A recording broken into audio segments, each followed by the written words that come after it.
In this video, we'll be discussing section 8.2 from chapter 8 of P3, and we'll be discussing iteration. So back in the previous section, we discussed how to detect. So let's say that if you have an equation fx is equal to 0 and you want to find the solution to this equation, or you want to find the roots of fx, we basically we can use the change of sign method, okay, to detect. Okay, the change of sign method to detect whether there is a root. Okay, change of sign method to detect. So this is to help us detect a root. So let's consider an example. Okay, if you have x squared minus x minus 1 is equal to 0. Okay, x squared minus x minus 1 is equal to 0. In that case, we can use the change of sign method. Okay, so let's say that if you have let's say if you have f of 1 is equal to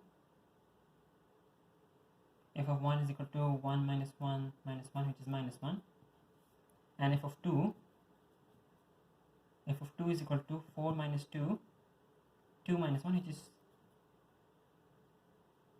4 minus 2 minus 1, which is equal to 1. So notice that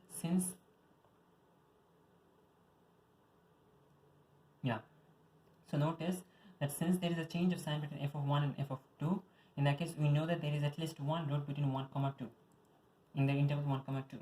Okay, on the other hand, okay, if we find f of minus 1,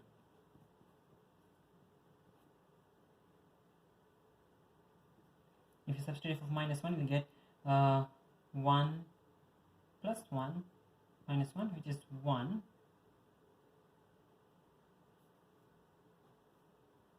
1 plus 1 minus 1, which is 1. And if you have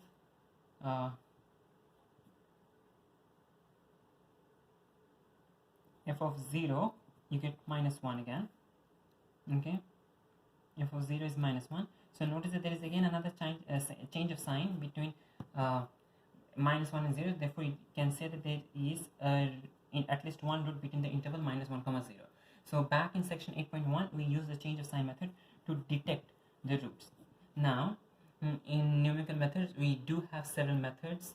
In numerical solutions, we do have several methods to find roots. Okay, and some of the methods we have include fixed point iterations. Okay, fixed point iterations. We also have interval bisection.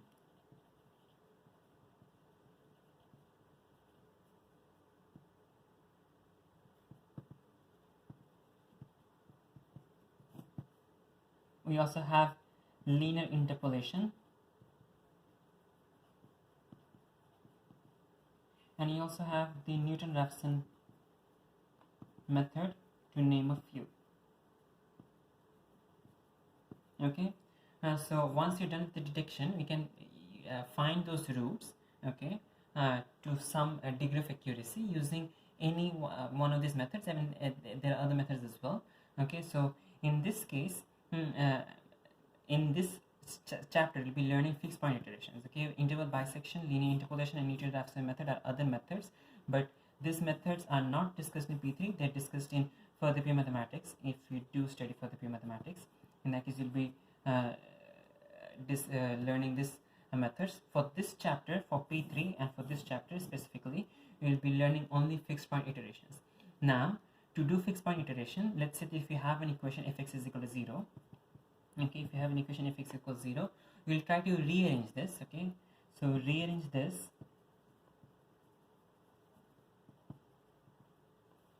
to x equals gx. Rearrange this to x equals gx. Okay, so get x to one side and get x to one side and leave everything on the other side. Okay, get any one x to one side and leave everything in x to the other side, everything else of x to the other side. Okay, and because you could take any x, okay, let's say that if you have this equation over here, we have two x's, so you could take any x to the other side. Okay, so definitely there are more than one option possible.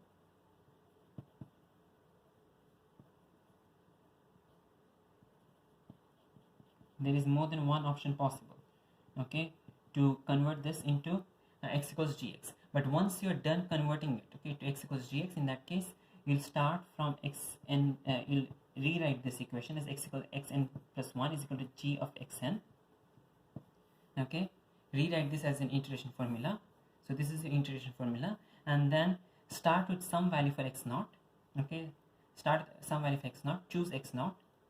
Okay, again this can have several different options, so choose x naught and then substitute x naught to find x1, substitute x1 again.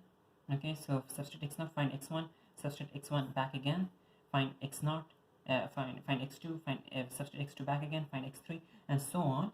Okay, in some cases you will be getting the root.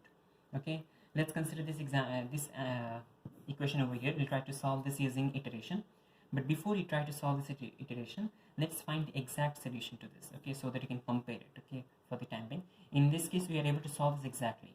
Okay, but there are a lot many equations where you cannot solve them exactly, and you have to use iteration to help find the answer.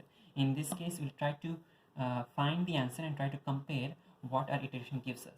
Okay, so x square minus x minus 1 is equal to 0. If we try to solve this exactly, you'll get, from the quadratic formula, you'll get x is equal to 1 plus minus root of 1 plus 4 the whole by 2, which is 1 plus minus root of 5 by 2.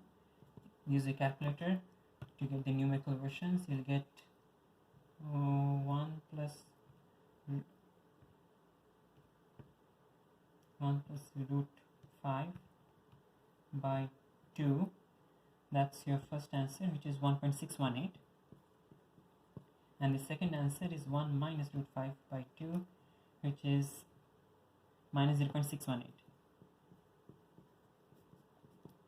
Okay, so we do know that these are the exact answers that you got, okay, from the quadratic formula. But now we'll try to solve using numerical iteration and see whether you can reach these answers.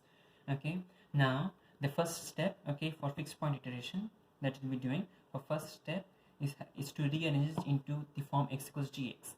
So we could take x to one side and then leave everything on the other side. So let's say that you take this x to the other side.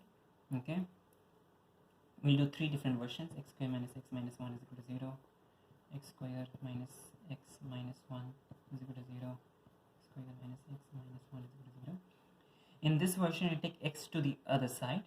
Okay, so this becomes x is equal to x square minus 1. Okay, so you took x to the other side, x is equal to x square minus 1. Okay, and rewrite this as an iteration formula. You get xn plus 1 is equal to xn square minus 1. Okay, in this one, what we'll do is that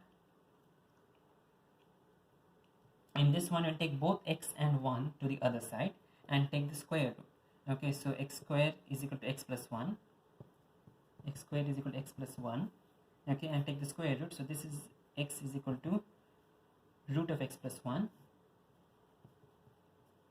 Okay, and then rewrite it as a iteration formula. Xn plus 1 is equal to xn plus xn plus 1 is equal to root of xn plus 1. In the third version, what you're going to do is we'll factorize the x and the x plus, we'll take 1 to the other side and then factorize the x from here. So we get x into x minus 1 is equal to 1. Okay, and then take x minus 1 to the other side, you get x is equal to 1 by x minus 1. Okay, and then rewrite this as an iteration formula. So notice that the same equation we could derive three different iteration formulae. Okay, it is also possible to get other versions. Okay, let's say that we can take the what can I do over here? We can definitely try to complete the square and do some other versions of the iteration formulae. Okay, so it is not that when you try to convert the fx equals 0 formula, so this was the original fx equals 0 formula. Okay, when you try to convert this into x equals gx, there are more than one option possible. Okay, and usually in a question you don't have to worry about which option to deal with, because the option will be given to you. Okay, which iteration formula you need to use will be given to you. Over here, for the sake of our discussion, we'll try to discuss these three iteration formulae and will not discuss any other formulae for the time being. We'll just discuss this three iteration formulae. Even though there are other iteration formulae possible, you can from the same equation, you can easily separate some other x in some other manner and construct a different iteration formula. Now let's consider the first one. Okay, let's say that since our first root is somewhere close to, notice that in our detection method, notice that in our detection we found that there is a root between f of 1 and there is a root between 1 and 2. Okay, so since there is a root between 1 and 2, okay, the exact root is 1.618. So let's say that we start from 1. Okay, so let x naught equals 1 for this very first formula. So our first iteration formula is xn plus 1 is equal to root of xn plus 1, and in do note that there is root between 1 comma 2, there is root between minus 1 comma 0. So let's start with x naught equals 1. Okay, so if x naught equals 1, you can find x1 easily by substituting x1 in x naught into the formula. Okay, so use the calculator. Root of x naught into 1, x naught is equal to 1 plus 1. Write down the numerical answer. So we have 1.4142. Let's say that you want to find the answer correct to 4 decimal places. So this is to 4 decimal place. Okay, now what happens when you calculate x2? Okay, just replace x with answer. Okay, do not need to write the formula again. So this is x2, this is 1.5538.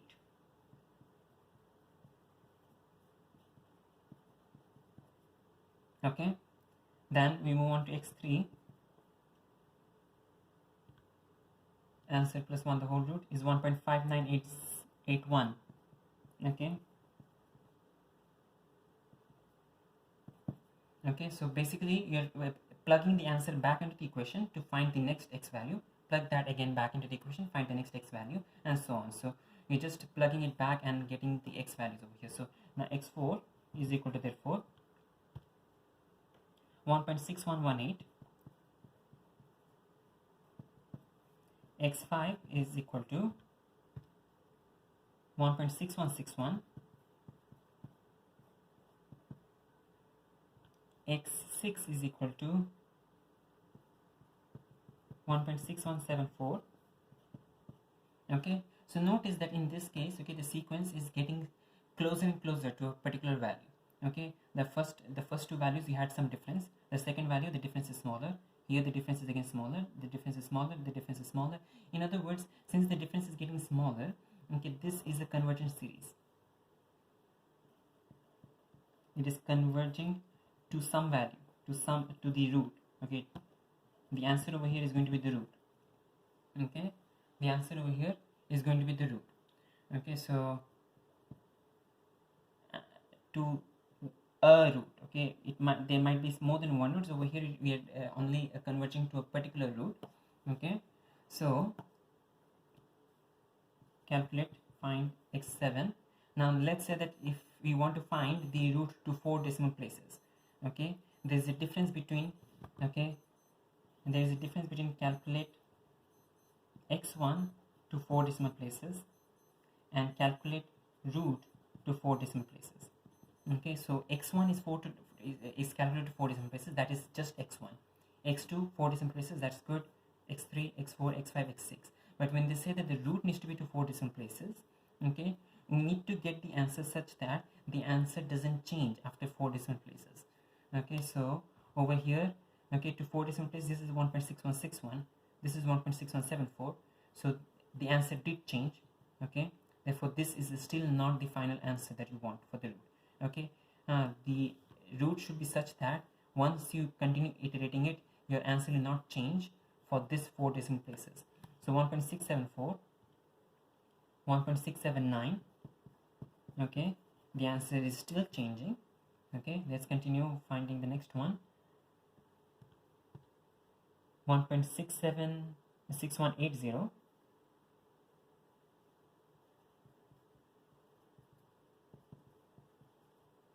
Okay, then notice that the answer is still changing. Even though this answer is to 4 decimal places, this answer is also to 4 decimal places, but the answer is changing. So we cannot say that it is equal to 1.6180, 1.6179 to 4 decimal places. The final answer, the final root, okay? The final root should not change beyond 4 decimal places. So let's continue. The next one is 1.6180. Now notice that the previous two answers are the same, okay? So the previous, this answer is also 1.6180 to 4 decimal places. This answer is also 1.6180 to 4 decimal places. Therefore, we can finally say that the root is equal to 1.6180 to 4 decimal places. Okay, so again, repeating what we did over here, we used x not equals 1, okay, and we substitute that back over here, okay, to find x1, and then from x1 you found x2, x3, x4, x5, and so on by repeating it back using your calculator for this, okay. And you notice that the answer is converging, okay, to a particular value, okay. The difference each time is getting smaller and smaller, okay, and therefore this is a convergent series, okay. This is a convergent series. It is converging to a root, converging to a root, okay. These answers x1, x2, x3 were all calculated to 4 dp. If you want the root to 4 dp, the root should be such that after successive iterations it does not change. Okay, so right now you have 1.6180. Let's say you want to calculate again. This is again 1.6180, again 1.6180, again 1.6180. These numbers are changing, but it doesn't matter. If you approximate to 4 decimal places, it is 1.6180. So the root is 1.6180 to 4 decimal places. Now let's say that instead of x naught equals 1, we try to use x naught equals 2. Okay, so let's say that if we use x naught equals 2, in that case again you can calculate x naught equals 2, and this is the first answer you get, 1.7320. okay, so in this case your x1 will be 1.7320, actually it is 1.7321, okay, to 4 decimal places. And let's say that we want to find the answer, okay, so we can again insert, okay, calculate the iteration, calculate this next iteration and write down x2, x3, x4, and if you go on calculating, you will write down the answers, okay, in your examination. Do write down x2, x3, x4, and so on. Okay, it is becoming closer and closer to 1.6180. Okay, so in other words, in both these cases, the answer, the root is equal to 1.6180 to 4 dp. Now, okay, before we continue with the second method, okay, is this one. We are right now discussing the first method. How does this answer actually, okay, converge to the root at 1.6180? Okay, why does the answer converge to the root at 1.6180? This is because notice that if you draw a sketch of this curve, okay, xn plus 1 and root of xn plus 1. So we have this x. We do know that x is equal to root of xn plus 1. So if you draw the curve y equals x and y equals root of xn plus 1, root of x plus 1, excuse me, okay, root of x plus 1 is going to be such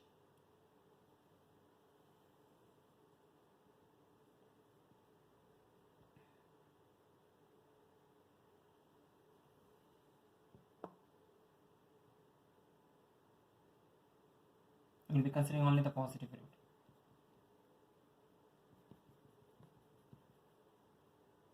Okay, you'll be considering only the positive root. So in other words, the solution to x square minus x minus 1 equals 0 is the same as the solution to x equals root of xn plus 1, x equals root of x plus 1, and that is the same as the intersection between y equals x and y equals root of x plus 1. So the intersection point over here, this is the point that you want to find out. Okay, now when you inserted 1 over there, so 1 was somewhere here. Okay, when you inserted 1 into our formula, okay, so when you insert 1 into our right hand formula, we go to this curve over here. Okay, and then what it did was, okay, so let's say x is equal to root of x plus 1. We have this motion, okay, where we inserted x into the formula. So that x into the formula is basically this. Then what it did was, whatever answer you got, we we inserted that back into the formula. Okay, so in other words, we inserted that back and we got this answer. Then again we inserted that back into x and you got this answer. So notice that over here, in the same way that this thing converged, okay, this thing over here, this diagram of the line also converges to your root at x equals 1.618. okay, this is the main fact that our iteration is using. Okay, our iteration is using the fact that every time the answer is getting closer and closer to a particular root, and this over here is a staircase diagram. Okay, it looks like a staircase diagram. If we start from x equals not if x equals 1, this was for x equals 1. Now let's say that instead we start from x equals 2. In that case, let's say that we start from here. Okay, let's say the 2 was here. Okay, so insert 2, we end up here. Okay, first insert 2 into the formula, then we go to x, insert 2x, and then back again to the curve, and this also by following a staircase, it travels its way back to the root at 1.618. okay, so both of them travel the root back to 1.618. now let's say if we actually start from somewhere over here as well, let's say that if you have minus 0.5, this will also follow a staircase diagram and reach the root over here at 1.618. okay, so that is what this thing is doing. okay, it is whatever value you're getting from the iteration formula, you're inserting that back into the iteration formula to get the next value. okay, so here we get the value from the function, we insert that back into the function and back into the function, and so on, and in this case we are converging to a root. Now let's say that you in this question we found the positive root. Instead, if you want to find the negative root, okay, if you want to find the negative root, that means which is we cancel the negative portion over here. okay, but let's say that if you want to find the negative root, in that case we'll have to use the iteration formula. Instead of the positive root, we'll have to use the iteration formula xn plus 1 is equal to minus root of xn plus 1. okay, you'll have to use the other version of this formula, and in this case let's start from 1 again. okay, so in the previous case we started from 1, we ended at 1.618. in this case let's start from 1, and we notice that x1 is equal to now, okay,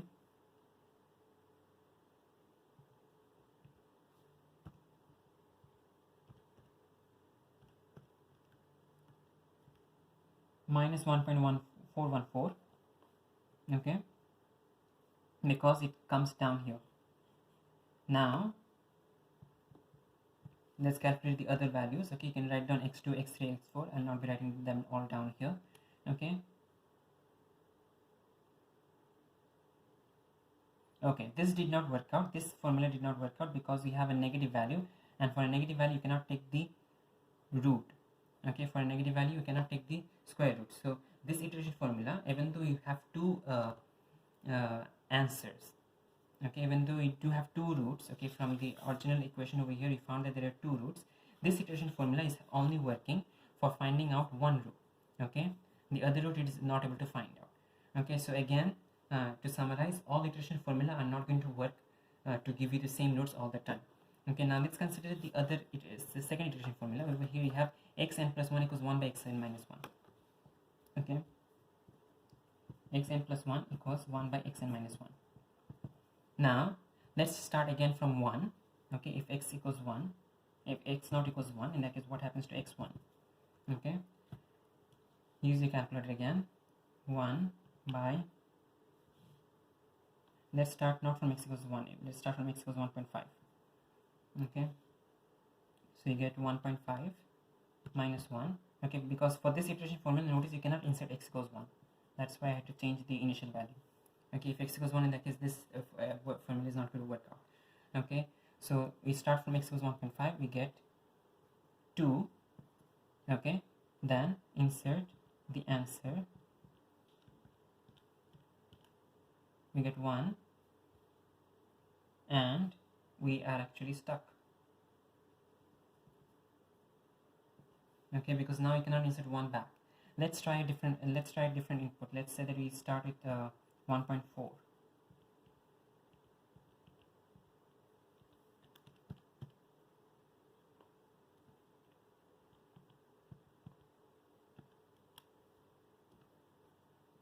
gives you 2.5. 2.5 then gives you 2 by 3. Okay, 2 by 3 then gives you minus 3. Okay, minus 1 by 4, minus 4 by 5, minus 5 by 9, minus 9 by 14, minus 14 by 23, minus 23 by 27, minus 0.6167, minus 0.6185. Okay, minus 0.6181, minus 0.6180.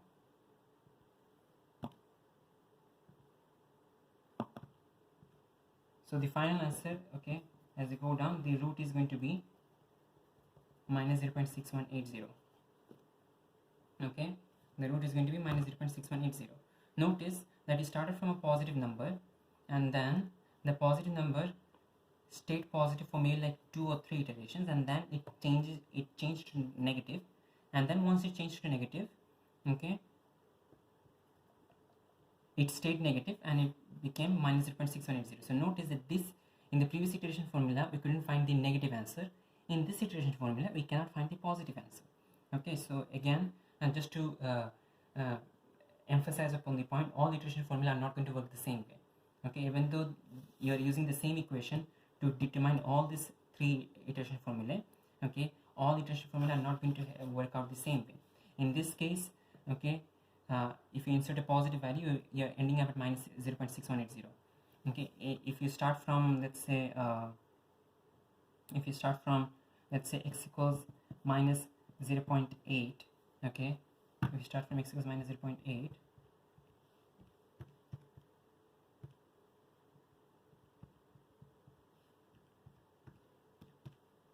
you'll end up at the same answer.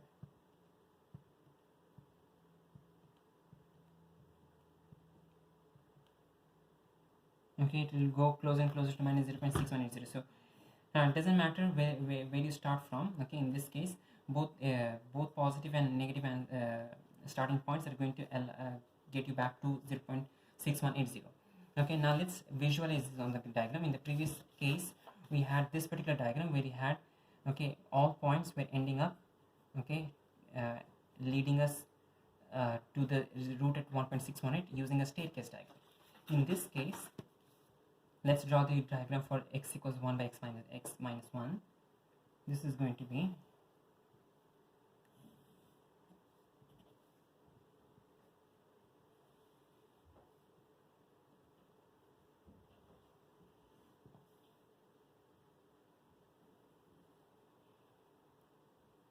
okay.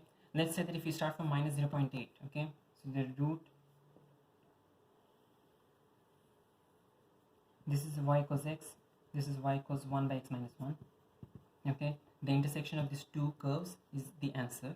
So we have minus 0.618 and 1.618. Okay, this is your 1.618, the positive root that you wanted to find but you couldn't find.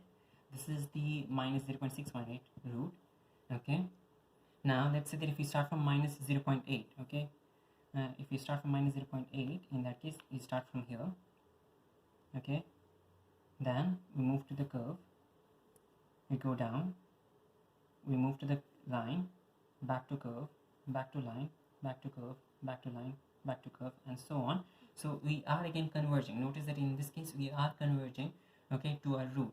Okay, but this time instead of a staircase diagram, it is actually revolving around the root. Okay, it is going from one end to the other.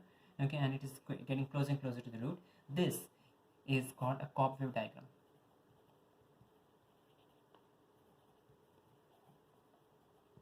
Okay, in the previous case we had a staircase diagram. Okay, in this case we are having a cobweb diagram. Now what happened when you started from x equals 1.4? When you started from x equals 1.4, we started from somewhere here. So let's say we started from here. We moved up the curve, then moved down the line, okay, then moved down here, then moved down the line, and notice that over here it actually changes its path. Okay, so over here initially it was trying to, like, if it ended up here, you could have had a cobweb diagram, but this thing, okay, it moves from the positive side to the negative side. Okay, so it changed its side, and after that it is going to be a regular cobweb diagram. Okay, so this iteration formula is not helping you find the root at 1.618. It is only helping you find the root at minus 0.618. So irrespective of where you start from, let's say if you start from here, in that case this, and then back again here, and then the cobweb diagram over here. Okay, so in the previous case we couldn't find the negative root. In this case we can't find the positive root. Okay, in the previous case you had a staircase diagram, in this case you had a cobweb diagram. Okay, so in general, okay, if you have a positive gradient, okay, if your function over here, okay, the gx function, if in x equals gx, if in x equals gx, okay, gx is positive, is a positive gradient, okay, it has a positive gradient. In general, if gx has positive gradient, in that case you'll end up with a staircase diagram. If it has a negative gradient, in that case you'll end up with a cobweb diagram. Okay, now let's consider a final example over here. Xn plus 1 equals x of n square minus 1. Okay, so in this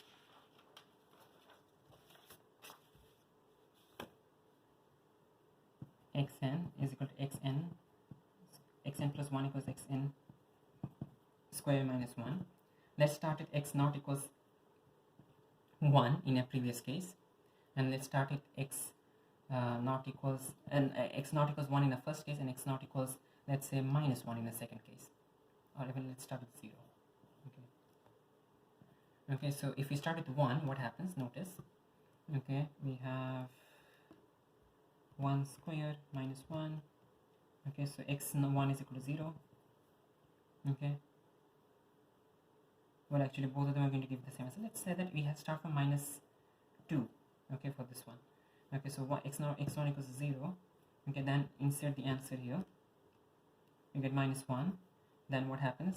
Okay, notice you have 0, minus 1, 0, minus 1. In other words, right now we are just oscillating between 0 and minus 1. Okay, so this is actually an exception, okay, where you get the same 0 and minus 1 in between your iterations. Okay, so let's consider another example. Let's say that instead of 1 you have 1.4. okay, so if you have 1.4, in that case what happens? Okay, we have this, okay, 0.96. let's do the answer. Notice that the answer turned negative, more and more negative.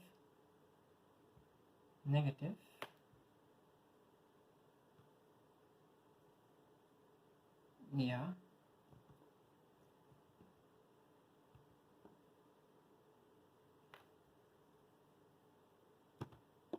give me a second.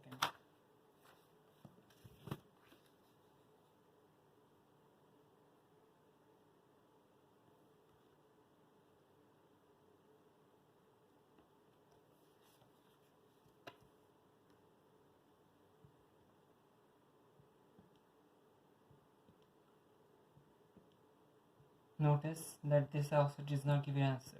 It is oscillating between minus 1 and 0. Okay, so this is an exception. Okay, so for this one you oscillate between minus 1 and 0, and 1.4, even though you were trying to find out the root close to, you were trying to find the root at 1.618. There are two roots again. if you remember, 1.618 and minus 0.618. Here using 1.4 doesn't help you. Let's start with minus 2 then, okay, and let's see if we can find the negative root. Okay, minus 2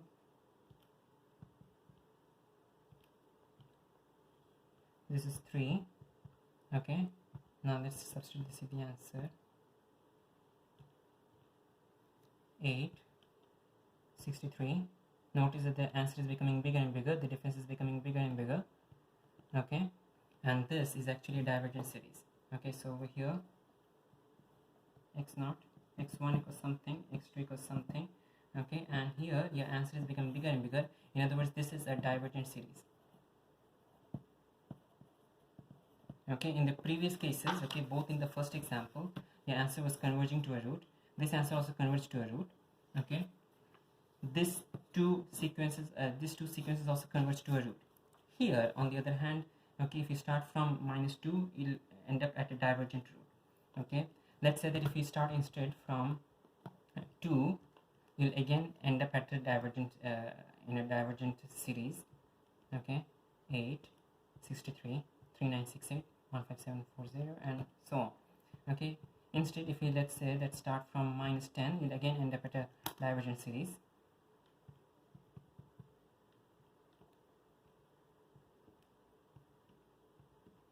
So this particular iteration formula is helping us in no way. Okay, this particular iteration formula fails to find any answer. Okay, so because our series are divergent. Okay, so out of all the three iteration formula that I discussed over here, the first one over here gave us only the positive root, the second one gave us only the negative root, the third one is giving us no root at all. Okay, but the main points to be noted down over here is that, okay, the main points are that not all iteration formula give you the all the roots. Okay, not all iteration formula give you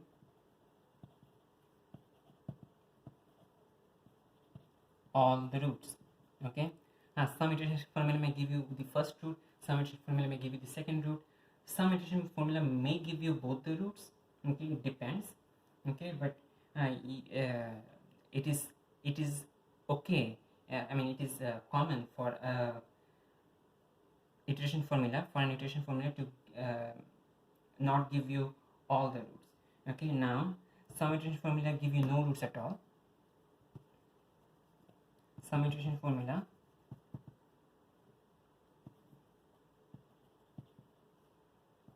fail. Okay, some iteration formula failed. Okay, the reason that they fail is because they give you a divergent series. Okay, or a divergent sequence of numbers. Okay, the ones that work. Okay, the ones that work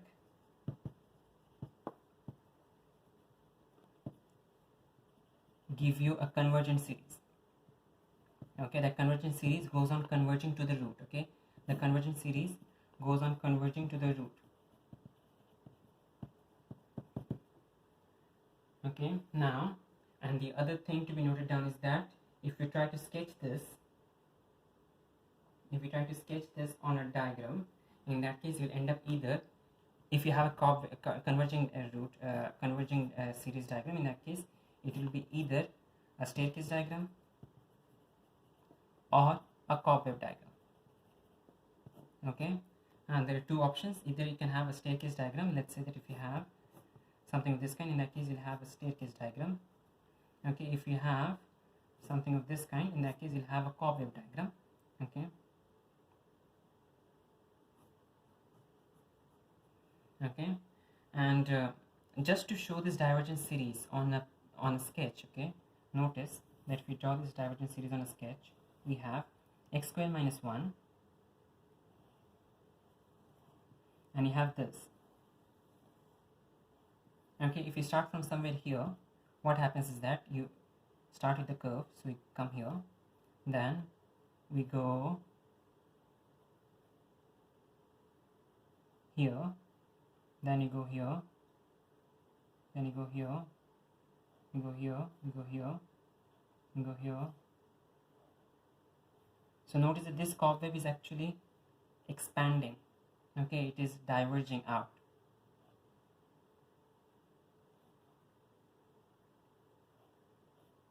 and then back it ends up at minus 1 comma 0. If you remember, in this case it was expanding at it was stuck at minus 1 comma 0, so that this one expands and it gets stuck at minus 1 comma 0. If we start from somewhere here, let's say if we start from here, in that case what happens is that you have this, then it goes here, sorry, it goes here, then it goes here, then here. This would be an exception, I guess. And this would again go on converging over here, converging to that unbreakable minus 1 comma 0 pair. Now let's say that if we start from here somewhere, in that case you get to the curve here, then you go to this, then you go to the curve, then go to the line, and so on, and this is a divergent series. Okay, so it is possible to have both divergent cobweb diagrams and staircase diagrams. Okay, so let's give an example of a divergent cobweb. Okay, this is a divergent staircase, okay, because the difference is getting bigger and bigger. Let's say that you have a divergent cobweb, in this case that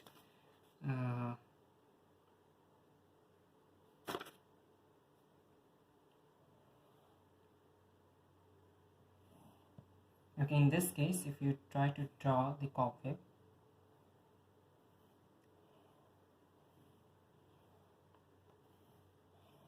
okay, in this case your cobweb is diverging out, away and away from the root. Okay, so in general, again repeating, you do not need to know exactly, okay, the formula that you need to use, because sometimes some formula may work, some formula may not work. In P3 you'll always be given, okay, what formula to use, okay, to find your root.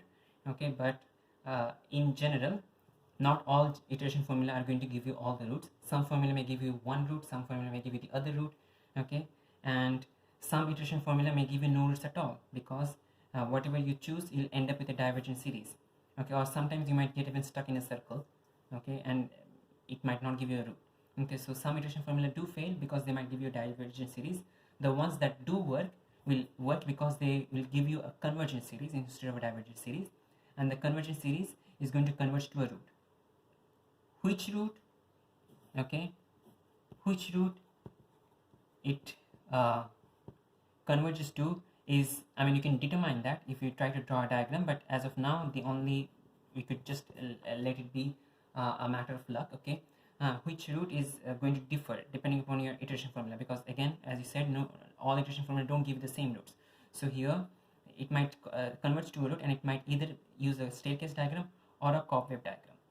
Okay, now